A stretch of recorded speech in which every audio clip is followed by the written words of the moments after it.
Chapter 4. Degree got your rubbers on, plus or minus, called Cousin Stickles, as Valancy left the house. Christine Stickles had never once forgotten to ask that question when Valancy went out on a damp day. Degree yes, plus or minus.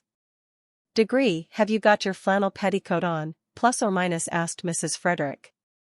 Degree no, plus or minus. Degree DOS, I really do not understand you. Do you want to catch your death? Of cold again plus or minus. Her voice implied that Valancy had died of a cold several times already. Degree go upstairs this minute and put it on, plus or minus.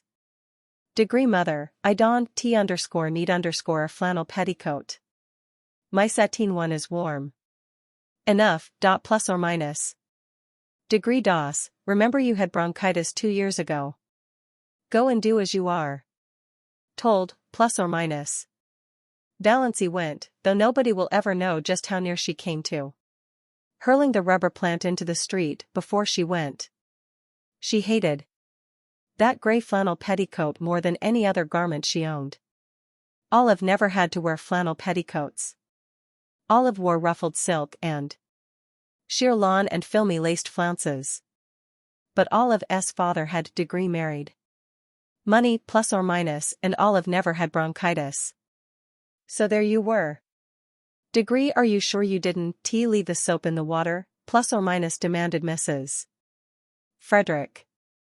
But Valancy was gone. She turned at the corner and looked back down the ugly, prim, respectable street where she lived. The Sterling house was the ugliest on it, more like a red brick box than anything else. Too high for its breadth, and made still higher by a bulbous glass cupola on top. About it was the desolate, barren piece of an old house whose life is lived. There was a very pretty little house, with leaded casements and dubbed gables, just around the corner, a new house, one of those houses you love the minute you see them. Clayton Markley had built it for his bride. He was to be married to Jenny Lloyd in June. The little house, it was said, was furnished from attic to cellar, in complete readiness for its mistress. Degree, I don't envy Jenny the man, plus or minus, thought Valancy sincerely. Clayton Markley was not one of her many ideals, Degree, but I do envy her the house. It's such a nice young house. Oh, if I could only have a house of my own, ever so poor, so tiny, but my own.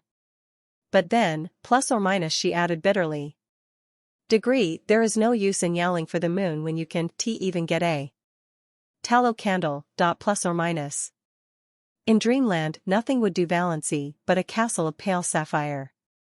In real life she would have been fully satisfied with a little house of her own. She envied Jenny Lloyd more fiercely than ever today. Jenny was not so much better looking than she was, and not so very much younger. Yet she was to have this delightful house. And the nicest little Wedgwood teacups, Valancy had seen them, an open fireplace, and monogrammed linen, hem-stitched tablecloths, and china closets. Why did everything come to some girls and nothing to others? It wasn't fair. Valancy was once more seething with rebellion as she walked along, a prim, dowdy little figure in her shabby raincoat and 3-year-old hat, splashed occasionally by the mud of a passing motor with its insulting shrieks. Motors were still rather a novelty in Deerwood, though they were common in Port Lawrence, and most of the summer residents up at Muskoka had them.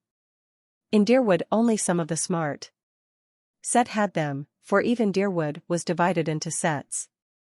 There was the smart set, the intellectual set, the old family set, of which the Sterlings were members, the common run, and a few pariahs. Not one of the Sterling clan had as yet condescended to a motor, though Olive was teasing her father to have one. Valancy had never even been in a motor car. But she did not hanker after this. In truth, she felt rather afraid of motorcars, especially at night. They seemed to be too much like big purring beasts that might turn and crush you or make some terrible savage leap somewhere on the steep mountain trails around her. Blue Castle only gaily caparisoned steeds might proudly pace. In real life, Valancy would have been quite contented to drive in a buggy behind a nice horse. She got a buggy drive only when some uncle or cousin remembered to fling her degree a chance, plus or minus like a bone to a dog.